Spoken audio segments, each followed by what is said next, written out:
नमस्कार दोस्तों, इस वक्त की तमाम बेहद बड़ी खबरें आप लोगों के लिए लेकर के आए हैं दोस्तों, जहां पर एक एक करके चलेंगे तमाम बेहद बड़ी खबरें और वो समाचार आप तक पहुंचाएंगे जो गोदी मीडिया आप तक नहीं पहुंचाता है। हमारे साथ लगातार आगे इसी वीडियो में बने रहिएगा दोस्तों। बड़ी खबरों की तरफ बढ़ने से पहले अगर आप लोग भी यही मानते हैं कि आने वाले वक्त में राहुल गांधी देश का नेतृत्व कर सकते हैं तो अभी इस वीडियो को लाइक कीजिएगा दोस्तों, और कमेंट बॉक्स में #वी सपोर्ट राहुल गांधी जरूर ही कमेंट कर सकते हैं दोस्तों। पहली बड़ी खबर आप लोगों को बताते चले, राहुल गांधी को अगर इंडिया गठबंधन का पीएम उम्मीदवार घोषित कर दिया गया होता तो आज इंडिया गठबंधन की सरकार होती और इंडिया गठबंधन 265 प्लस सीटों के साथ में सत्ता में होता। ये कहना है संजय राउत का दोस्तों। आप लोग संजय राउत के बयान से सहमत हैं या नहीं, कमेंट बॉक्स में जरूर ही बताइएगा, क्योंकि कई रिपोर्टों में भी दावा किया गया है कि अगर राहुल गांधी को सीधे तौर पर पीएम मोदी के सामने उतार दिया गया होता तो आज इंडिया गठबंधन की केंद्र में सरकार होती, और अगर भाजपा ने हेरफेर ना की होती तो राहुल गांधी आज देश के पीएम होते। ये यहां पर दोस्तों खबर आई है। इसके साथ ही अगली अपडेट की तरफ बढ़ते हैं। राहुल गांधी का मोदी सरकार पर बड़ा आरोप, कहा यूपीएससी की जगह आरएसएस से हो रही है भर्ती, छीना जा रहा है आरक्षण। जी हां दोस्तों, मामला क्या है बताते चले। कांग्रेस के सांसद और लोकसभा में विपक्ष के नेता राहुल गांधी ने पीएम मोदी पर एक बार फिर से निशाना साधा है। बताते चले कि हाल ही में यूपीएससी की ओर से निकाली गई भर्ती का जिक्र करते हुए राहुल गांधी ने कहा है कि यह सरकार बड़े पदों पर भर्ती संघ लोक सेवा आयोग की जगह राष्ट्रीय स्वयंसेवक संघ यानी कि आरएसएस से कर रही है।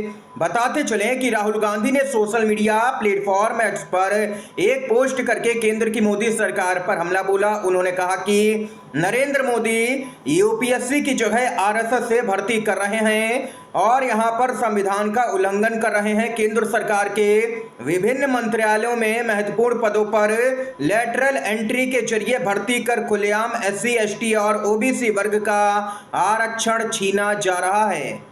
राहुल गांधी ने कहा है कि मैंने हमेशा कहा है कि टॉप ब्यूरोक्रेसी समेत देश के सभी शीर्ष पदों पर वंचितों का प्रतिनिधित्व बिल्कुल भी नहीं है। उसे सुधारने के बजाय लेटरल एंट्री के द्वारा उन्हें शीर्ष पदों से और भी दूर किया जा रहा है। ये राहुल गांधी ने जोरदार हमला किया है और दो टूक कह दिया है कि अब यहां पर इंडिया गठबंधन मोर्चा खोलेगा, हम इसका जोरदार तरीके से विरोध करेंगे। ये यहां पर कहना है राहुल गांधी का। इतना ही नहीं, नौकरशाही में लेटरल एंट्री पर बिफरा है विपक्ष। अखिलेश यादव बोले इसे तुरंत वापस ले सरकार, 2 अक्टूबर से आंदोलन की चेतावनी अखिलेश यादव ने दे दी है दोस्तों। यहां पर दरअसल दोस्तों अखिलेश यादव ने एक बयान में कहा कि बीजेपी अपनी विचारधारा के संगी साथियों को पिछले दरवाजे से यूपीएससी के उच्च सरकारी पदों पर बैठाने की जो साजिश कर रही है उसके खिलाफ में एक देशव्यापी आंदोलन खड़ा करने का समय आ गया है।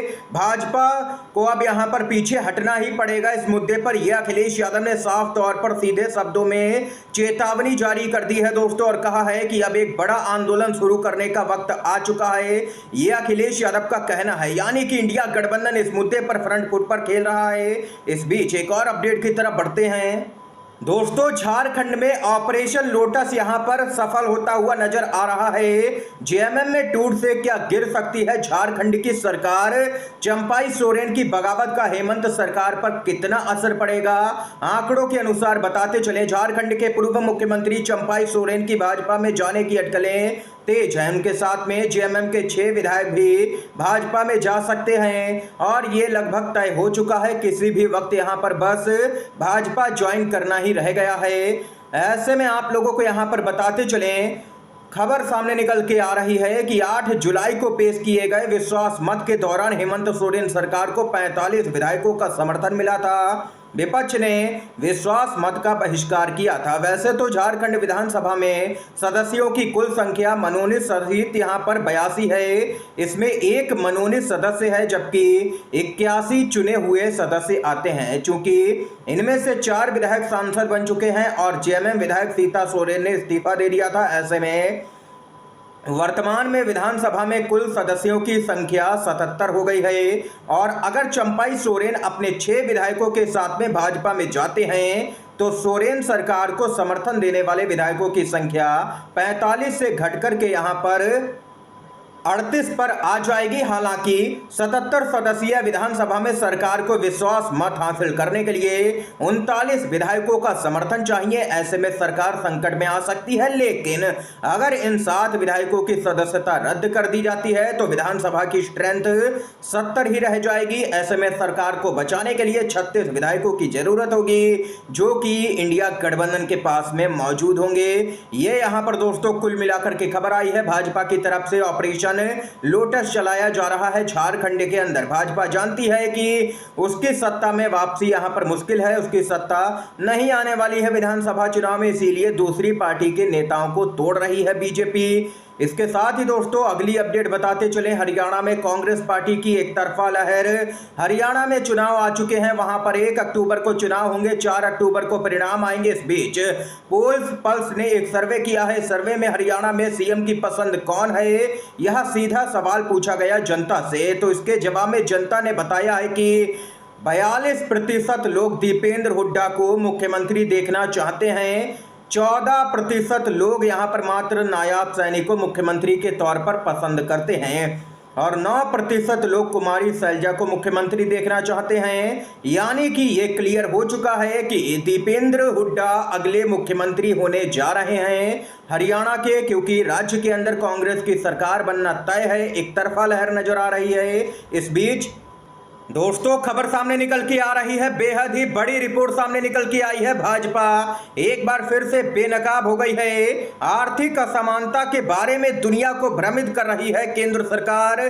5 उद्योगपति परिवारों के पास में देश की 22% संपत्ति है। जी हां दोस्तों, आप लोगों को यहां पर बताते चलें कि मोदी सरकार के दौर में नीति आयोग कोई नीति नहीं बनाता, क्योंकि देश में हर एक नीति और योजना केवल प्रधानमंत्री मोदी के दिमाग से उपजती है। और इतना ही नहीं, बताते चले आप लोगों को, हरून इंडिया नामक संस्था ने हाल ही में भारत के खानदानी उद्योगपतियों के बारे में एक रिपोर्ट यहां पर प्रकाशित की है। इस रिपोर्ट के अनुसार परंपरागत व्यवसायी परिवार के संदर्भ में मुकेश अंबानी खानदान देश में आर्थिक तौर पर सबसे प्रभावी परिवार है। इस परिवार की कुल संपत्ति $309 अरब यानी कि 26 लाख करोड़ रुपए के समतुल्य है। यहां तक तो सब कुछ सामान्य लगता है, पर हैरानी तो यह जान करके होती है कि मुकेश अंबानी खानदान की कुल संपत्ति पूरे देश के जीडीपी का लगभग 10% है।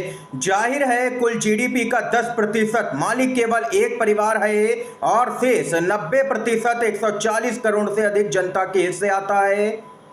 दोस्तों रिपोर्ट में कहा गया है कि अंबानी, बजाज और बिड़ला, इसके साथ ही अडानी और पूनावाला के परिवारों की संपत्ति जोड़ दी जाए तो यह संपत्ति पूरे देश की जीडीपी के लगभग 22% के बराबर यहां पर हो जाती है। यानी कि देख सकते हैं कि 5 उद्योगपति परिवारों के पास ही देश की 22% संपत्ति है। हाल ही में सुप्रीम कोर्ट के जो जज हैं BR गवई, उन्होंने भी देश के अंदर बढ़ती हुई असमानता को लेकर के, जो आर्थिक असमानता बढ़ती जा रही है, उस पर चिंता जाहिर की थी और कहा था कि कुछ लोग तो यहां पर दिन पर दिन अमीर होते जा रहे हैं, सारा धन उनके पास में जा रहा है, जबकि देश की जनता 2 वक्त की रोटी तक नहीं कमा पा रही है। इस पर सरकार को ध्यान देना चाहिए, ये जज का कहना था। दोस्तों इस समय की आज की तमाम बेहद बड़ी खबरें सामने निकल के आई हैं, जो हमने आप तक पहुंचाई। दोस्तों वीडियो अगर आप लोगों को पसंद आया हो तो लाइक कीजिएगा, इन खबरों को शेयर कीजिएगा अपने दोस्तों में। आप सभी का वीडियो देखने के लिए दोस्तों बहुत बहुत धन्यवाद। जय हिंद, जय भारत।